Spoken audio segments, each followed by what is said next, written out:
আলেমদেরকে এক সময় জেলখানায় ঢুকিয়েছিল যারা আজকে জেলখানায় আছে তারা। এক মাঘে শীত যায় না। আলেমদেরকে অপদস্থ করার পরিণতি কখনোই ভালো হয়। তবে আলেমরা জেলখানায় গেলেও সম্মানে থাকে। আলেমরা জেলখানায় ছিলেন, দেশের মানুষ আলেমদেরকে দেখলেই দোয়া করেছে, চোখের পানি ছেড়েছে। আর এই জালেমগুলোকে দেখলেই আদালত চত্বরে মানুষ শুধু জুতা আর পচা ডিম নিক্ষেপ করে। এইরকম করে মানুষ এদের প্রতি ঘৃণা বর্ষণ করে। কিন্তু আলেমরা বাহিরে থাকলেও সম্মানে, জেলে থাকলেও সম্মানে। ঠিক না বেঠিক? আল্লাহ আমাদেরকে ইজ্জতের হায়াত আর ইজ্জতের মৌত দান করেন। আমাদের দেশে দুইটা শব্দের সবচেয়ে বেশি অপব্যাখ্যা করা হয়েছে। একটা শব্দ হচ্ছে দ্বীন আর আরেকটা শব্দ হচ্ছে ইসলাম। এই দুইটা শব্দের সবচেয়ে বেশি অপব্যাখ্যা আমাদের দেশে করা হয়েছে। ইসলাম শব্দের অর্থ যদি জিজ্ঞেস করি, দেখবেন বেশিরভাগ মানুষ একটা ভুল উত্তর দিয়ে বসে। বলেন তো দেখি, ইসলাম শব্দের অর্থ কি? শান্তি। আপনাদেরকে এটা কে শিখিয়েছে? ইসলাম। এই তো এখান থেকে কোন একজন ভাই বলেছেন, মোবারকবাদ আপনাকে। ইসলাম শব্দের অর্থ শান্তি নয়। ইসলাম শব্দের মাদ্দা, মূল শব্দ হচ্ছে সিলমুন। সিলমুন শব্দের অর্থ শান্তি, কিন্তু ইসলাম শব্দের অর্থ হলো সারেন্ডার করা, আত্মসমর্পণ করা। কোনো ব্যক্তি যখন ইসলাম গ্রহণ করে, ইসলাম গ্রহণের সাথে সে আত্মসমর্পণ করে যার কাছে, জোরে বলেন তো তিনি কে? আমাদের জাতির পিতা। জাতির পিতা কে? দেখছেন কারবার, 16-17 বছর গুতা খাইয়া এখনো সাহস করে বলতে পারে না। বীর পুরুষের মতো বীর চট্টলার মানুষ কথা বলবে, আমাদের জাতির পিতা কে? জোর করে জাতির ঘাড়ে জাতির পিতা চাপিয়ে দেওয়া যায় না। আমাদের জাতির পিতা হচ্ছেন ইব্রাহিম আলাইহিস সালাম। তিনি জোর করে জাতির পিতা হন নাই, তাকে জাতির পিতা বানিয়েছেন কে? আমাদের দেশে তো এক গ্রুপ জাতির পিতা জাতির পিতা জাতির পিতা জিকির করতে করতে মূর্তিও বানিয়েছে। আমরা যখন মূর্তির বিরোধিতা করেছি, আলেমদেরকে জেলখানায় ঢুকিয়েছে। জাতির পিতা তিনি জোর করে হন নাই, তাকে জাতির পিতা বানিয়েছেন কে? আল্লাহ তাআলা বলেছেন, মিল্লাতা আবিকুম ইব্রাহিম, তোমাদের মিল্লাতের পিতা হলেন ইব্রাহিম। সুবহানাল্লাহ। আল্লাহ তাআলা ইব্রাহিম আলাইহিস সালামকে কি বলছেন শোনেন, কোরআনে কারীমে এসেছে, ইয ক্বালা লাহু রাব্বুহু আসলিম ক্বালা আসলামতু লিরাব্বিল আলামিন। স্মরণ করো, ইব্রাহিমকে যখন তার রব বললেন আসলিম, তুমি আত্মসমর্পণ করো, ইব্রাহিম আলাইহিস সালাম বললেন আসলামতু লিরাব্বিল আলামিন, আমি জগৎ সমূহের রবের কাছে আত্মসমর্পণ করলাম। আল্লাহু আকবার। আত্মসমর্পণ করা মানে হলো আমার জীবনের সকল কিছু যার ইচ্ছায় পরিচালিত হবে তিনি কে? আরেকটি শব্দ হচ্ছে দ্বীন। এই শব্দের অপব্যাখ্যা আমাদের দেশে সবচাইতে বেশি করা হয়েছে। দ্বীন শব্দের অর্থ অনেকে মনে করে ধর্ম, কিন্তু দ্বীন শব্দের অর্থ ধর্ম নয়। খেয়াল করে শোনেন, দ্বীন শব্দের অর্থ ধর্ম নয়। আপনি যদি বলেন, হুজুর আজকে কোন ওয়াজ শুরু করলেন, আজকে কি কোনো রাজনৈতিক ওয়াজ হবে? তাহলে তার উত্তর হলো না, আজকে কবরের ওয়াজ হবে। কারণ কবরের মধ্যে প্রত্যেককে প্রশ্ন করা হবে কয়টা? কথা বুঝে থাকলে বীর চট্টলার মানুষ বীর পুরুষের মতো কথা বলবে। কবরের মধ্যে প্রশ্ন কয়টা? প্রথম প্রশ্ন কি? মার রব্বুকা। এবার আপনারা বলেন তো দ্বিতীয় প্রশ্নটা কি? বলেন দ্বিতীয় প্রশ্নটা কি? তো দ্বীনের প্রশ্ন কি কবরের মধ্যে নাই? তাহলে আজকে যে বিষয়ে ওয়াজ চলে, এটা কি দুনিয়ার ওয়াজ না কবরের ওয়াজ? কবরের এই প্রশ্নের উত্তর দিতে পারবেন তখন পৃথিবীতে আপনি দ্বীন মেনে চলবেন। যখন দ্বীন মানবেন না, কবরের প্রশ্নের উত্তর দিতে পারবেন না। দ্বীন শব্দের অর্থ ধর্ম নয়। তাহলে দ্বীন শব্দের অর্থ কি? কোরআনে কারীমে দ্বীন শব্দটি বিভিন্ন সূরায় বিভিন্ন আয়াতে বিভিন্ন অর্থে ব্যবহার হয়েছে। আসুন আমরা দেখে নেই দ্বীন শব্দের কত অর্থ আছে। আপনাদের সকলেরই জানা আছে, কোরআনুল কারীমের প্রথম সূরা, একেবারে পৃষ্ঠা উল্টালি প্রথম যে সূরা, যে সূরাটা আমরা প্রতিদিন নামাজে পড়ি, বলেন তো সেই সূরাটার নাম কি? সূরাতুল ফাতিহা। যখন আপনি তিলাওয়াত করবেন, সেখানেও আপনি দিন শব্দটি পেয়ে যাবেন। সওয়াবের নিয়তে আমার সাথে সবাই তেলাওয়াত করেন, আলহামদুলিল্লাহি রাব্বিল আলামিন আর রহমানির রহিম মালিকি ইয়াউমিদ্দিন। আলহামদুলিল্লাহি রাব্বিল আলামিন, সকল প্রশংসা আল্লাহর, যিনি জগৎ সমূহের রব। আল্লাহর পরিচয় আল্লাহ দিচ্ছেন আর রহমানির রহিম, তিনি হলেন রহমান, তিনি হলেন দয়াবান, তিনি হচ্ছেন রহিম, তিনি হচ্ছেন মেহেরবান। এরপরে আল্লাহ তাআলা বলছেন মালিকি ইয়াউমিদ্দিন, বিচার দিবসের মালিক যিনি। গলার আওয়াজ বড় করে সবাই বলেন তিনি কে? খেয়াল করে শোনেন, এখানে দিন শব্দটি পাওয়া গেল, মালিকি ইয়াউমিদ। বলেন মালিকি ইয়াউমিদ। দেখেন, আপনারা জানেন দিন শব্দের অর্থ ধর্ম, কিন্তু সূরা ফাতিহায় দিন শব্দ আছে। এখানে দিন শব্দের অর্থ হলো বিচার, কর্মফল দিবস, বিচার দিবস। তাহলে বলেন তো, সূরা ফাতিহায় দিন শব্দের অর্থ ধর্ম না বিচার দিবস? কথা বুঝে থাকলে বলেন, সূরা ফাতিহায় দিন শব্দের অর্থ কি? বিচার দিবস। সূরা ফাতিহার পরবর্তী সূরার নাম হলো সূরাতুল বাকারা। সূরা বাকারায় আপনি দিন শব্দ পাবেন। কোরআনুল কারীমের 2 নম্বর সূরা সূরাতুল বাকারা এর 132 নম্বর আয়াত পড়লেও আপনি দিন শব্দ পাবেন।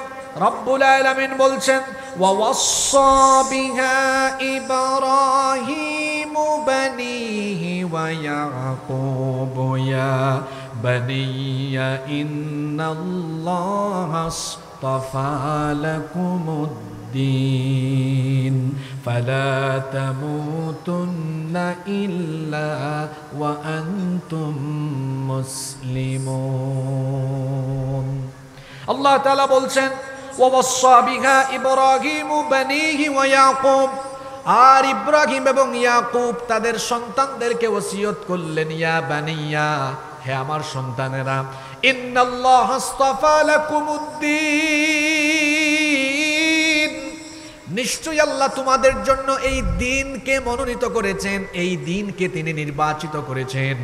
দেখেন, এখানেও দিন শব্দটি পাওয়া গেল। বিভিন্ন তাফসিরে এই দিন শব্দের ব্যাখ্যায় এই আয়াতে এসেছে।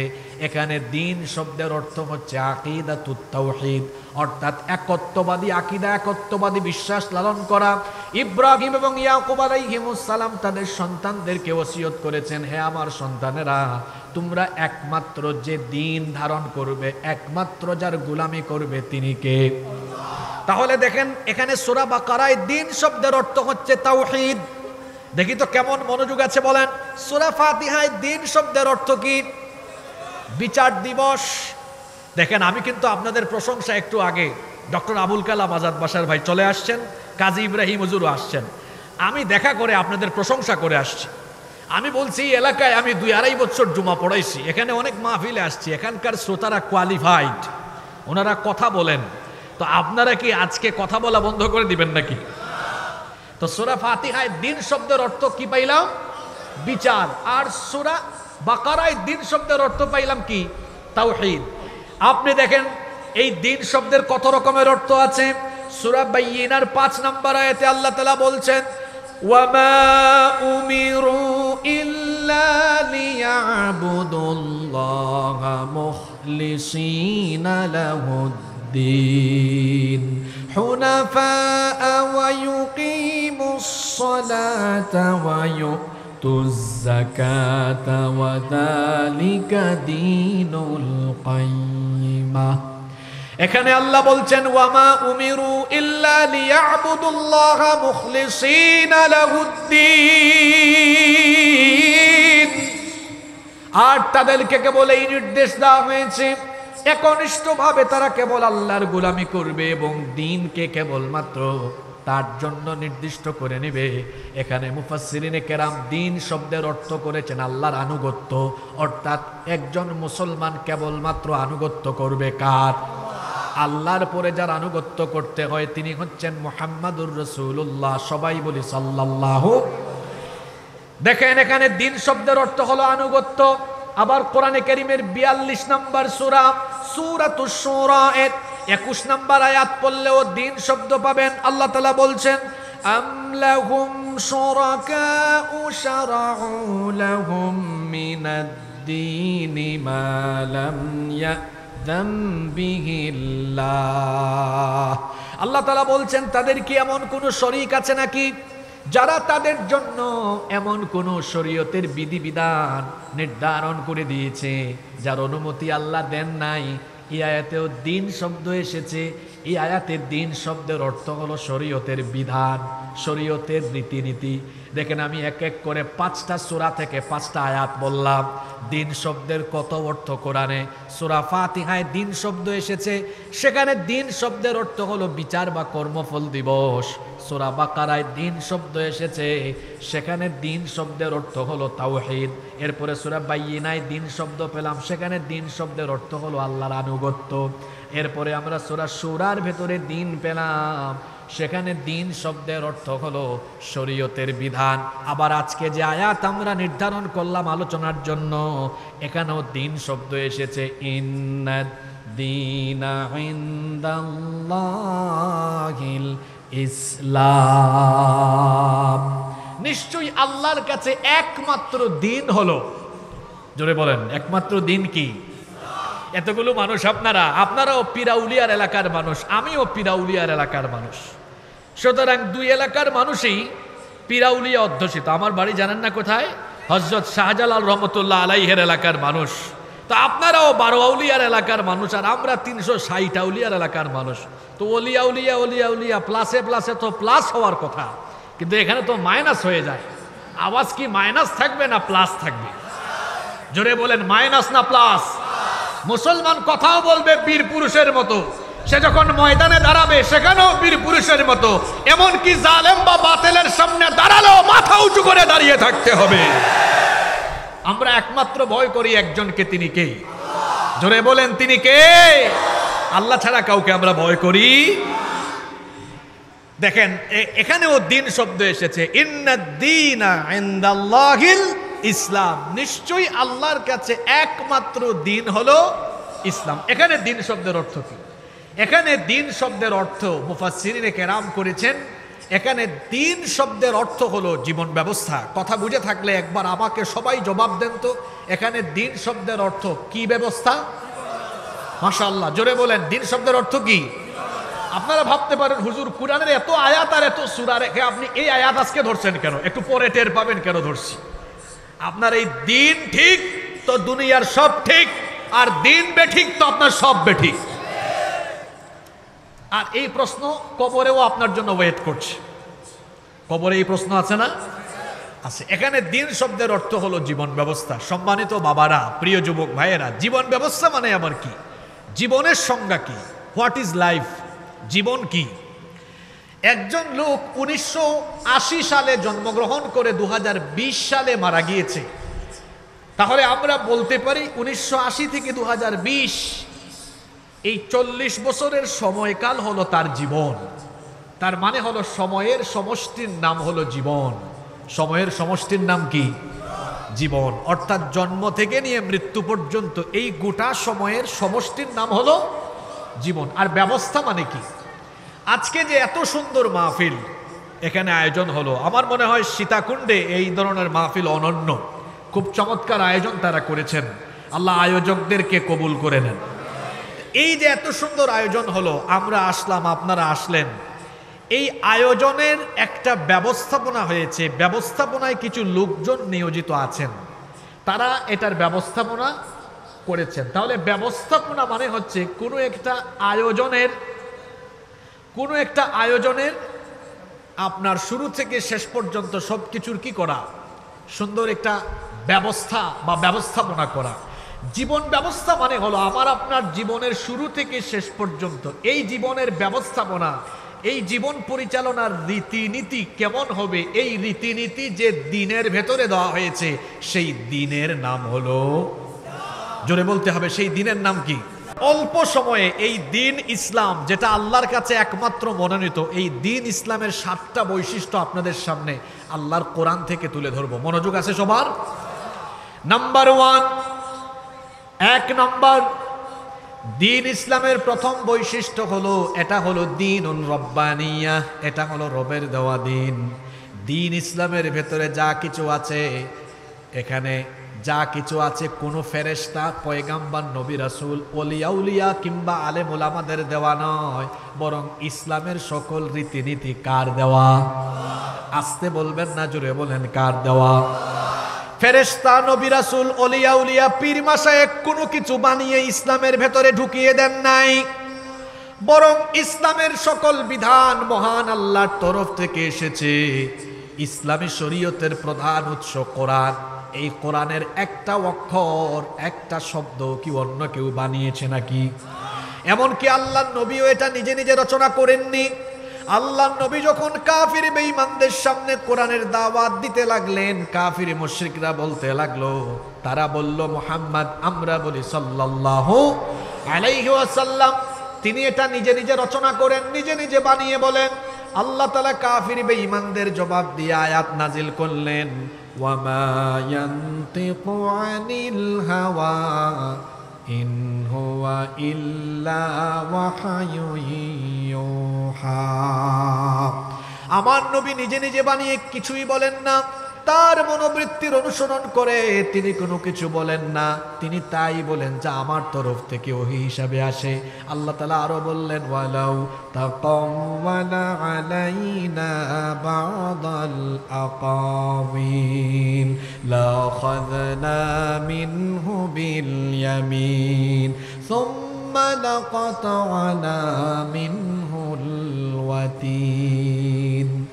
আমি বলি নাই, এমন কিছু যদি আমার নামে আমার নবী কোরআনে ঢুকিয়ে দিতেন, তাহলে আমি আমার নবীর ডান হাতকে চেপে ধরে নবীর গলার এই কণ্ঠনালীকে কেটে ফেলে দিতাম। আল্লাহু আকবার। তার মানে নবী নিজে থেকে বানিয়ে কোনো কিছুই বলেন নাই, বরং এই কোরআনের ভেতরে এবং ইসলামে যত রীতিনীতি বা বিধান আছে, সকল বিধিবিধান রীতিনীতি যার তরফ থেকে এসেছে তিনি কে? পয়েন্টগুলো মনে রাখবেন।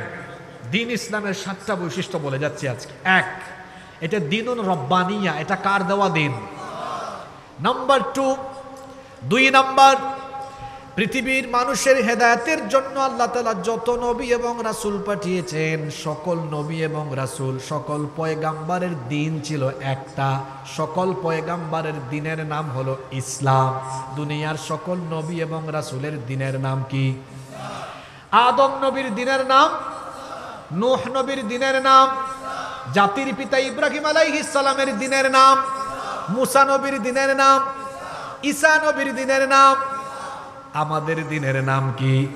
সকল নবীর দিন ছিল একটা, সেই দিনের নাম হলো ইসলাম। রব্বুল আলামিন কোরআনে কারীমের 42 নম্বর সূরা সূরাতুশ শুরা এর 13 নম্বর আয়াতে বলছেন, শারা'a লাকুম মিনাদ الدين ما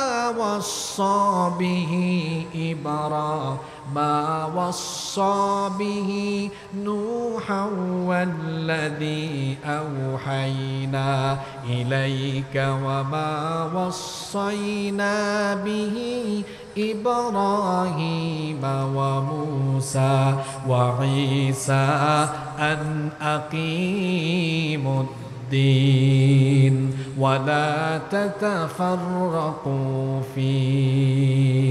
আল্লাহ তাআলা বলছেন, তোমাদের জন্য সেই দিনকে বিধিবদ্ধ করে দেওয়া হয়েছে যা ইতিপূর্বে নূহ আলাইহিস সালামকেও দেওয়া হয়েছিল। ও নবী, আপনার কাছে যে ওহী নাজিল করা হচ্ছে এটা নতুন নয়, এইরকম ওহী এর আগে নাজিল করা হয়েছে ইব্রাহিমের কাছে, ঈসার কাছে, মূসার কাছে, সকলের কাছে আমি একই রকমের আদেশ করেছিলাম, আন আকিমুদ্দিন, আমার জমিনে আমার দিন প্রতিষ্ঠা করো। তাহলে আমাদের নবীর আগেও সকল নবীদেরকে আল্লাহ একই রকম আদেশ করেছেন, আমার দিন প্রতিষ্ঠা করো। তার মানে আল্লাহর দেওয়া দিন একটাই ছিল, এই জন্য সকল নবীর দিন ছিল একটা। আর সেই দিনের নাম কি? আপনারা পয়েন্টগুলো মুখস্থ করতে পারবেন না, খুব ইজি। 1 নম্বর পয়েন্ট, দিন ইসলাম কার দেওয়া? 2, দিন ইসলাম হলো সকল নবী রাসূলের দিন। 3 নম্বর, দিন ইসলামের 3 নম্বর বৈশিষ্ট্য হলো এটা হচ্ছে চূড়ান্ত দিন। এই দিনের পরে দুনিয়াতে আর নতুন করে কোনো দিন আসবে না। এটা হলো চূড়ান্ত দিন, চূড়ান্ত জীবন ব্যবস্থা। এই জন্য আল্লাহর দেওয়া এই দিন ইসলাম বাদ দিয়ে কেউ যদি অন্য কোনো পথ, অন্য কোনো মত, অন্য কোনো আদর্শ গ্রহণ করে, সেই লোক দুনিয়াতে লাঞ্ছনা, গঞ্জনা, অপমানের জীবন পাবে, আখিরাতে ক্ষতিগ্রস্ত হয়ে যাবে। এজন্য আল্লাহ তাআলা কোরআনে কারীমের ৩ নম্বর সূরা, সূরা আলে ইমরানের ৮৫ নম্বর আয়াতে বলছেন, ওয়া মান ইয়াত্তাবি' গায়রাল ইসলামি দীনা ফালাই ইউকবালা মিনহু ওয়া হুয়া ফিল আখিরাতি মিনাল খাসিরিন। আর যে ব্যক্তি ইসলাম বাদ দিয়ে অন্য কিছু তালাশ করবে, অন্য কিছু গ্রহণ করবে, সেটা আল্লাহ গ্রহণ করবেন না। দুনিয়াতে ওই ব্যক্তি অপমানিত হওয়ার পাশাপাশি আখিরাতে ক্ষতিগ্রস্ত হয়ে জাহান্নামে নিক্ষিপ্ত হবে। এই জন্য কান খাড়া করে শুনে রাখেন, আল্লাহর দেওয়া দিন ইসলাম যদি আপনার জীবনের সকল সেক্টরে আপনি যদি মানতে না পারেন, অনুসরণ করতে না পারেন, আল্লাহর দেওয়া দিন ইসলামের আদর্শ বাদ দিয়ে তথাকথিত নেতা আর নেত্রীর আদর্শ গ্রহণ করে জীবন চালাবে যারা, দুনিয়া আখিরাতে ক্ষতিগ্রস্ত হয়ে যাবে তারা। এই জন্য খেয়াল করে আজকে আল্লাহর কোরআনের আয়াতগুলো শুনে যান। ইসলাম বাদ দিয়ে অন্য কোনো রীতিনীতি আদর্শ গ্রহণ করবে যারা, দুনিয়া আখিরাতে ক্ষতিগ্রস্ত হবে, দুনিয়ায় অপমান লাঞ্ছনার জীবন পাবে, আখিরাতে আল্লাহর জাহান্নামের আযাবের সম্মুখীন হবে। আর দুনিয়াতে এবং আখিরাতে যদি সফল কাম হতে চাই, তাহলে দুনিয়াতে আমাদেরকে যার দেওয়া দিন মানতে হবে তিনি কে? সেই আল্লাহর দেওয়া দিনের নাম হলো, আরো জোরে বলেন, সেই দিনের নাম হলো, এটা হলো চূড়ান্ত দিন। এর বাহিরে অন্য কোনো পথ নাই, মত নাই, আদর্শ নাই। এজন্য আমি আমার ভাষায় বলি, ইসলাম ছাড়া অন্য যত আদর্শ আছে সবকিছুকে বঙ্গোপসাগরে ফেলে দিতে হবে। ইসলাম ছাড়া যত আইন আছে, যত মতবাদ আছে, যত আদর্শ আছে, সবকিছুর উপরে থুতু নিক্ষেপ করতে হবে। একমাত্র মুসলমান যে আদর্শ, যে রীতিনীতি আইন গ্রহণ করবে, যে বিধান গ্রহণ করবে, সেটা হলো আল্লাহর দেওয়া দিন, তার নাম হলো দিন। ইসলামের ৪ নম্বর বৈশিষ্ট্য হলো, এটা হলো বিজয়ী দিন। কিয়ামত পর্যন্ত ইসলামকে পরাজিত করার কোন শক্তি দুনিয়ায় আসবে। এজন্য আল্লাহ তাআলা কোরআনে কারীমের ৬১ নম্বর সূরা, সূরাতুস সাফের ৯ নম্বর আয়াতে বলছেন, হুয়াল্লাযী আরসালা রাসূলাহু বিল হুদা ওয়া দীনিল হক লিইয়ুযহিরাহু আলা الدين كله ولو كره المشركون। তিনি হচ্ছেন সেই সত্তা যিনি তার রাসূলকে হেদায়াত এবং দ্বীনে হক, দ্বীনে হকের নাম হচ্ছে ইসলাম। আল ইসলামু হাক্কুন ওয়াল কুফরু বাতিলুন। ইসলাম হলো হক। আল্লাহ বলছেন তিনি হচ্ছেন সেই সত্তা যিনি তার রাসূলকে হেদায়াত আর দ্বীনে হক অর্থাৎ দিন ইসলাম দিয়ে পাঠিয়েছেন। কেন পাঠিয়েছেন? যাতে করে পৃথিবীর সকল পথ, মত এবং আদর্শের উপরে ইসলামকে বিজয়ী আদর্শ হিসাবে প্রতিষ্ঠা করতে পারেন। রাসূলকে এই দায়িত্ব দিয়ে দুনিয়ায় যিনি পাঠিয়েছেন তিনি কে? ইসলাম কিয়ামত পর্যন্ত বিজয়ী থাকবে। ইসলামকে কেউ নিশ্চিহ্ন করতে পারবে না। এটা দিন ইসলামের বৈশিষ্ট্য। সেই রাসূলের জামানা থেকে আজ পর্যন্ত ১৫০০ বছর ধরে পৃথিবীর ইতিহাস হলো এই, যারাই আল্লাহর এই দিন ইসলামকে নিশ্চিহ্ন করতে চেয়েছে তারা নিজেরাই দলবল সহ পৃথিবীর জমিন থেকে নিশ্চিহ্ন হয়ে গিয়েছে। গত ১৬-১৭ বছর আমরা বহু বাধা বিপত্তি, জুলুম, নির্যাতন, জেল, জুলুম, ফাঁসি, বহু কিছু মোকাবেলা করেছি। আমরা হারিয়ে যাইনি, বরং আমাদেরকে যারা হারিয়ে দিতে চেয়েছিল আজকে তারা নিজেরাই ক্ষমতা ছাড়া শুধু হয়ে নাই, দেশ ছাড়া হয়ে দেশ থেকে পালিয়ে যেতে বাধ্য হয়েছে। আমরা ছিলাম, আমরা আছি, আমরা থাকবো। আমরা যারা আল্লাহর দ্বীনের পথে চলি আমরা হারাই না, আমরা পালাই না। দ্বীন বিরোধীরা এরা একটা সময় হারিয়ে যায়, পালিয়েও যায়।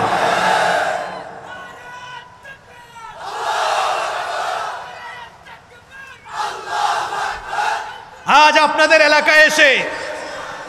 আপনাদের এলাকায় এসে মাগরিবের নামাজ পড়লাম। নামাজের শেষে কয়েকজন যুবককে কিছু আল্লাহর কুতুবের নাম জিজ্ঞেস করলাম, আপনাদের এলাকার কিছু আল্লাহর কুতুবের নাম জিজ্ঞেস করলাম, বললাম এই কুতুব এরা কোথায়? কয় হুজুর এরা এলাকায় নাই, এরা চলে গিয়েছে। এই এলাকায় আপনারা আছেন, কোরআনের মাহফিল আছে, কোরআনের আওয়াজ আছে, কিন্তু যারা কোরআনের আওয়াজকে বন্ধ করতে চেয়েছে, কোরআনের আওয়াজ থামিয়ে দিতে চেয়েছে, তারাই আজকে নিশ্চিহ্ন হয়ে গিয়েছে। এটা দ্বীন ইসলামের বৈশিষ্ট্য, দ্বীন ইসলামের অনুসারীদের বৈশিষ্ট্য। আমাদের কোনো ক্ষয় নাই, আমাদের কোনো লয় নাই, আমাদের হারানোর কিছুই নাই। আমরা মৃত্যুকে ভয় করি না, ওরা মৃত্যুকে ভয় করে, আর আমরা মৃত্যুর মাধ্যমে শাহাদাতের ঈদগাহে শামিল হওয়ার চেষ্টা করি। আমাদের কাছে মৃত্যু মৃত্যু নয়, আমাদের কাছে মৃত্যু হলো নতুন জীবন, ঠিক কি না? তাহলে দ্বীন ইসলামের 4 নম্বর বৈশিষ্ট্য, এটা বিজয়ী দিন। কিয়ামত পর্যন্ত ইসলাম বিজয়ী থাকবে, কেউ ইসলামকে, মুসলমানদেরকে পরাজিত করতে পারবে না ইনশাআল্লাহ। বর্তমানে ফিলিস্তিনের গাজা এবং রাফায় আমাদের ভাই বোনেরা নির্যাতিত, নিপীড়িত হচ্ছেন। ইসরায়েলের অসভ্য দখলদার ইহুদিরা এবং পশ্চিমারা, তারা চাচ্ছে পৃথিবীর মানচিত্র থেকে ফিলিস্তিনকে আলাদা করে দিবে, ফিলিস্তিনকে পৃথিবীর মানচিত্র থেকে বাদ দিয়ে দিবে। শুনে রাখো পৃথিবীর মানবতা, ফিলিস্তিন পৃথিবীর মানচিত্র থেকে হারাবে না, কারণ আমাদের মহান নেতা পৃথিবীতে আগমন করছেন, আমাদের মহান নেতা আসতেছেন। সেই নেতার নাম কি? ইমাম মাহদি। ইমাম মাহদি আলাইহিস সালাম আসবেন, তার জন্ম হবে মদিনায়, তার আত্মপ্রকাশ হবে মক্কায়। তিনি এসে গোটা পৃথিবী পরিচালনা করবেন, শাসন করবেন, আর তার খেলাফতের হেডকোয়ার্টার হবে এই ফিলিস্তিন, এই শামের অঞ্চল। সুতরাং এই ফিলিস্তিন পৃথিবীর মানচিত্র থেকে হারিয়ে যাবে না, বরং আজকের এই মজলুম ফিলিস্তিনিরাই ইমাম মাহদির সৈন্য হয়ে আগামীর বিশ্বকে তারা শাসন করবে। আগামীর পৃথিবীকে মুসলমানরা শাসন করবে, আমরা হারিয়ে যাব না। আগামীর পৃথিবী ইসলামের পৃথিবী, আগামীর পৃথিবী মুসলমানদের পৃথিবী ইনশাআল্লাহ। কষ্ট হচ্ছে আপনাদের? দ্বীন ইসলামের 4টা বৈশিষ্ট্য বলে ফেলছি, দেখি মনে রাখছেন কিনা। 1, এটা কার দেওয়া? 2, সব নবী রাসূলের দিনের নাম কি? 3, এটা চূড়ান্ত দিন। 4, এটা বিজয়ী দিন। এই 4টা পয়েন্ট মনে থাকবে তো? বাকি আছে আর কয়টা? আপনারা কি 8-10 মিনিট মনোযোগী থাকতে পারবেন? মনোযোগী থাকতে পারবেন তো? নাম্বার 5 নাম্বার দ্বীন ইসলামের 5 নাম্বার বৈশিষ্ট্য হলো, এটা হলো সার্বজনীন, এটা হলো বিশ্বজনীন। আমাদের এই দিন, এটা নির্দিষ্ট কোনো অঞ্চলের জন্য, নির্দিষ্ট কোনো এলাকার জন্য আল্লাহ দেন নাই, বরং এই দিন হলো সার্বজনীন, এটা হলো বিশ্বজনীন। যেমন আমাদের রব, যিনি জুড়ে বলেন তিনি কে? সেই রবের পরিচয় হলো তিনি শুধু মুসলমানদের রব নন। সূরা নাস পড়লে দেখবেন, কুল আউযু বিরাব্বিন, তিনি হচ্ছেন রব্বিন নাস, সকল মানুষের রব। তিনি হলেন রব্বুল আলামিন, জগৎ সমূহে যত মাখলুকাত আছে, সকল মাখলুকাত, সকল সৃষ্টির রব যিনি, তিনি কে? আবার আমাদের নবী, তিনিও কোনো নির্দিষ্ট অঞ্চলের জন্য আসেন নাই, কিংবা তাকে শুধু আল্লাহ মুসলমানদের নবী বানান নাই। আল্লাহ তাআলা বলছেন, ওয়া আরসালনাকা লিন্নাসি রাসূলা ওয়া কাফা বিল্লাহি শাহীদা। আল্লাহ তাআলা বলছেন, ও নবী, আমি আপনাকে সকল মানুষের জন্য রাসূল হিসেবে পাঠিয়েছি। আল্লাহ তার নবীকে আরো বলেছেন, ও নবী, আপনি বলুন, قل يا أيها الناس إني رسول الله إليكم جميعا। হে নবী, আপনি বলুন, আমি তোমাদের সকলের জন্য যার তরফ থেকে রাসূল হিসাবে প্রেরিত হয়েছি তিনি কে? তাহলে আল্লাহ হলেন সবার, রাসূল হলেন, কথা বুঝতেছেন? আল্লাহ হলেন সবার, রাসূল হলেন। এবার আমাদেরকে আল্লাহ যে কিতাব দিয়েছেন, এই কিতাব কি শুধু মুসলমানদের নাকি সবার? আরো জোরে বলেন। দেখেন আপনাদের পরিচিত আয়াত, একটু মহব্বতে তিলাওয়াত করেন। এটা যে সকলের কিতাব, আল্লাহ এই আয়াতে বলেছেন, আমার সাথে পড়েন, শাহরু রমাদানাল্লাযী উনজিলা ফীহিল কুরআন হুদাল للناس وبينات من الهدى والفرقان شهر رمضان الذي أنزل فيه القرآن রমজান মাস যে মাসে নাজিল হয়েছে কোরআন, আর এটা কার জন্য? আল্লাহ এরপরে বলছেন, আল্লাহ তাআলা এরপরে বলছেন হুদাল লিন্নাসি ওয়া বায়্যিনাতিম মিনাল হুদা ওয়াল ফুরকান।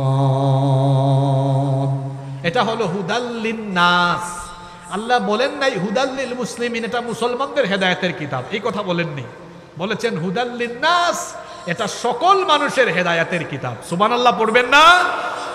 আল্লাহ সবার, রসুলও সবার, কোরআনও সবার। তাহলে বলেন তো এই দ্বীন ইসলাম এটা কি সাম্প্রদায়িক না সার্বজনীন? এটা হলো সার্বজনীন, এটা হলো বিশ্বজনীন। গোটা বিশ্বের সকল মানুষের জন্য আল্লাহ যে দ্বীন দিয়েছেন, জোরে বলেন তো সেই দ্বীনের নাম কি? দেখেন, এই মুহূর্তে কোনো হিন্দু মুসলমান হতে পারবে, কোনো খ্রিস্টান চাইলে মুসলমান হতে পারবে, কিন্তু আপনি চাইলেই কি? কিন্তু আপনি দেখেন ইহুদি যারা, আপনি চাইলে কিন্তু ইহুদি হতে পারবেন না। পারবেন? পারবেন না। আবার বাপ ইহুদি হইলেও হবে না, আপনার মা ইহুদি হওয়া লাগবে, তাইলে ইহুদি হতে পারবেন। কিন্তু ইসলাম গ্রহণে কি এমন কোন রীতিনীতি বিধিবিধান আছে? জোরে বলেন আছে? হিন্দু হোক, বৌদ্ধ হোক, খ্রিস্টান হোক, ইয়াহুদ হোক, যে ব্যক্তি হোক না কেন, আমাদের দ্বীন ইসলাম সার্বজনীন হওয়ায় যে কোনো ব্যক্তি আমাদের দ্বীন ইসলামে আসতে পারবে, ওয়েলকাম, স্বাগত জানাই আমরা। কারণ দ্বীন ইসলাম এটা কারো জন্য নির্ধারিত নয়, সকলের জন্য এই দ্বীন দিয়েছেন কে? আপনি ইহুদি হইতে পারবেন না তো, কিন্তু মুসলমান যে কেউ হতে পারবে, ইসলামে যে কেউ আসতে পারবে, যে কেউ চাইলে ইসলামের ভেতরে প্রবেশ করতে পারবে। সুবহানাল্লাহ। এটা হলো দ্বীন ইসলামের 5 নম্বর বৈশিষ্ট্য।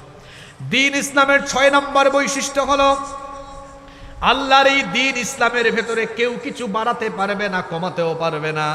আমি হাসিবুর রহমান, বাংলাদেশের অন্য কোনো আলেম, কিংবা আপনারা কুমিরা সীতাকুণ্ডের মানুষ, বলেন তো ইসলামের কোনো কিছু বাড়াতে বা কমাতে আপনারা পারবেন নাকি?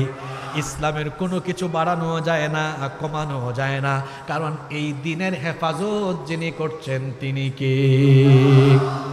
কথায় আছে না, শেষ ভালো যার, সব ভালো। আর আজকে সবচেয়ে জরুরি পয়েন্টটা আমি শেষ দিকে রাখছি। এই শেষ পয়েন্টটা আপনারা মনোযোগ হয়ে শুনবেন তো ইনশাল্লাহ। 7 নম্বর পয়েন্ট নিয়ে আলোচনা করার আগে বাকি 6টা একটু রিভিশন দেই। দ্বীন ইসলামের 1 নম্বর বৈশিষ্ট্য হলো এটা কার দেওয়া দ্বীন? 2 নম্বর, সকল নবী রাসূলের দ্বীনের নাম কি? 3 নম্বর, এটা চূড়ান্ত দ্বীন। 4 নম্বর, এটা বিজয়ী দ্বীন। 5 নম্বর হলো এটা হলো সার্বজনীন, এটা হলো বিশ্বজনীন। 6 নম্বর হলো দ্বীন ইসলামে কেউ বাড়াতে পারে না, কমাতে পারে না, কারণের হেফাজতকারী কে? 7 নম্বর হলো এটা হলো পরিপূর্ণ দ্বীন, এটা হলো কমপ্লিটেড, একেবারে পরিপূর্ণ একটা জীবন ব্যবস্থা। মানুষের জীবনে যা যা দরকার সব কিছু ইসলামের ভেতরে আছে না নাই? আসতে বলবেন না, জোরে বলেন আছে না নাই? এই জন্য বিদায় হজের দিনে আল্লাহ এই আয়াত নাজিল করেছেন, আল-ইয়াউমা আকমালতু লাকুম দীনাকুম ওয়া আতমামতু আলাইকুম নি'মাতি ওয়া রাদিতু লাকুমুল ইসলাম দীনা। আল-ইয়াউমা আকমালতু লাকুম দীনাকুম, আজ আমি তোমাদের জন্য তোমাদের দ্বীনকে পরিপূর্ণ করে দিলাম। ওয়া আতমামতু আলাইকুম নি'মাতি, আর তোমাদের উপরে আমার নিয়ামতকে আমি সম্পূর্ণ করে দিলাম। ওয়া রাদিতু লাকুমুল ইসলাম দীনা, আর আমি রাজি হয়ে, খুশি হয়ে ইসলামকে তোমাদের জন্য মনোনীত দ্বীন করে দিলাম। এখানে আল্লাহ কি বললেন? আল ইয়াউমা আকমালতু লাকুম দীনাকুম, আমি আজকের এই দিনে ইসলামকে কমপ্লিট করে দিলাম, পরিপূর্ণ করে দিলাম। তার মানে বোঝা গেল ইসলাম হলো পরিপূর্ণ। এই জন্য আপনি ইসলামে ঢুকতে হলে পরিপূর্ণ ঢুকতে হবে। ইয়া আইয়ুহাল্লাযীনা আমানু দুখুলু ফিস-সিলমি কাফা ওয়া লা اتبعوا خطوات الشيطان إنه لكم عدو مبين। আল্লাহ বলছেন, হে ঈমানদারেরা, পরিপূর্ণভাবে ইসলামে ঢুকো। জোরে বলেন কিভাবে? শেষের পয়েন্টগুলো ভালো করে বলেন, কিভাবে পরিপূর্ণভাবে ইসলামে ঢুকো? অর্ধেক ঢুকবা না এমনটা হতে পারে না। শেষ কথা বলি, রাগ কইরেন না, আমাদের সমাজে কিছু মুসলমান আছে যারা অর্ধেক ইসলামে ঢুকছে, অর্ধেক বাইরে থাকছে। আমি কি একটু বলবো নাকি? রাগ করবেন নাকি? এ আজান হয়েছে, ইসলামের বিধান মোতাবেক নামাজে যায়, কিন্তু ইসলামের বিধান মোতাবেক বিয়ে শাদী দেয় না। এ কিছু ঢুকছে ইসলামে, কিছু ঢুকতে পারে নাই। এই লোক রমজান মাসে রোজা রাখে ইসলামের বিধান মতো, কিন্তু সুদ খায়, ঘুষ খায়, ওই জায়গায় ইসলাম মানে না। এই ইসলাম কিছু মানে কিছু। আরেক লোক হজের টাইমে হজে যায়, জাকাতের টাইমে জাকাতও দেয়, জাকাত দেয়, হজও করে, রোজাও রাখে, নামাজও পড়ে, তাহাজ্জুদও পড়ে। আবার দেখা যায় মানুষের তৈরি করা আইন প্রতিষ্ঠার জন্য নেতা নেত্রীর আদর্শের মিছিল মারে, স্লোগান মারে। তাহলে বলেন তো, নামাজ, রোজা, হজ, জাকাত যে আল্লাহর হুকুম মতো আদায় করলো, সে আল্লাহর হুকুম মতো সমাজনীতি, অর্থনীতি, রাজনীতি কি করলো? যেই ব্যক্তি আল্লাহর হুকুম মতো নামাজ পড়লো, রোজা রাখলো, হজ করলো, জাকাত দিল, কিন্তু আবার মানুষের বিধান মতো রাজনীতি করলো, অর্থনীতি করলো, এই লোকটা অর্ধেক ইসলামে ঢুকছে, অর্ধেক ঢুকতে পারে নাই। এই রকম করে যারা ইসলামে অর্ধেক আছে, অর্ধেক নাই, আল্লাহর কসম এরা আদৌ পর্যন্ত পূর্ণাঙ্গ মুসলমান হতে পারে নাই। এরা হলো মুসলমান নামধারী টাটকা মুনাফিক। এজন্য আল্লাহ বলেছেন, ওয়ালা তামুতুন্না ইল্লা ওয়া আনতুম মুসলিমুন। মুসলমান না হয়ে মইরো না।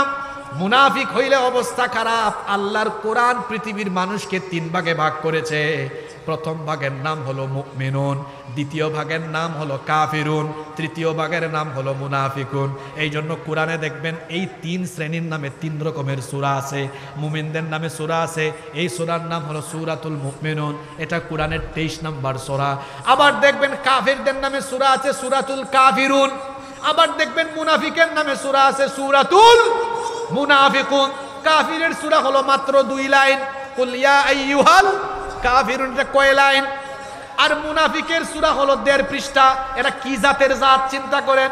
কাফিরের পরিচয় দিতে আল্লাহ লাগছে মাত্র 2 লাইন, আর মুনাফিকের পরিচয় দিতে আল্লাহ লাগছে 1.5 পৃষ্ঠা। কারণ কাফিরের চাইতে মুনাফিক ভালো না খারাপ? কেউ যদি বলে হুজুর আমি হিন্দু দেখবো, ভারতে যান। কেউ যদি বলে আমি বৌদ্ধ দেখবো, চীনে, মিয়ানমারে যান। খ্রিস্টান দেখবো, আমেরিকা, ইংল্যান্ডে যান।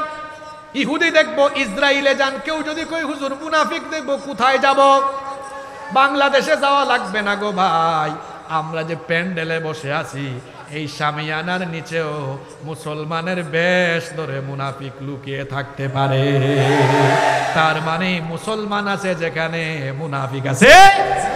এই জন্য জাহান্নামে সবচেয়ে কঠিন শাস্তি পাবে মুনাফিক। আবু জাহেল, আবু লাহাব, উতবা, সাইবা এরা যাবে জাহান্নামের উপরে, আর আব্দুস সালাম নামের মুনাফিক যাবে জাহান্নামের তলে। এখানে আবার আব্দুস সালাম কেউ থাকলে আপনি রাগ করেন না, এটা কথার কথা। ইসলামে ঢুকলে পুরাটাই ঢুকতে হবে। আর আজানও হয়ে গেছে, তো আমি আর এই আলোচনাটা কমপ্লিট করলাম না। এই 7টা বৈশিষ্ট্য বললাম, কিন্তু 7 নম্বর পয়েন্টটা সমাপ্ত করলাম না। এটা যদি কোনো একদিন আপনাদের এলাকায় আসতে পারি, সুযোগ হয়, এই অসম্পূর্ণ আলোচনা সমাপ্ত করে যাব ইনশাআল্লাহ। আজকে আলোচক মেহমান বেশি, আর যারা দূর থেকে এসেছেন তাদের কথা আপনারা মনোযোগ দিয়ে শুনবেন ইনশাআল্লাহ। শুধু শেষে আমি এই ছোট্ট করে এই কথাটাই বলবো, দিন ইসলামের যে 7 নম্বর বৈশিষ্ট্য বললাম, এটা পরিপূর্ণ। সুতরাং আপনার অর্থনীতি, রাজনীতি, সমাজনীতি, এক কথা মৃত্যুর আগ পর্যন্ত জীবনের সামগ্রিক ব্যবস্থাপনা যার দেওয়া দিন, যার দেওয়া রীতিনীতি দিয়ে পরিচালিত হবে, তিনি কে? আর সেই দিনের নাম হলো ইসলাম। আল্লাহ আমাদেরকে আমৃত্যু দিন ইসলাম মোতাবেক চলার তৌফিক দান করেন।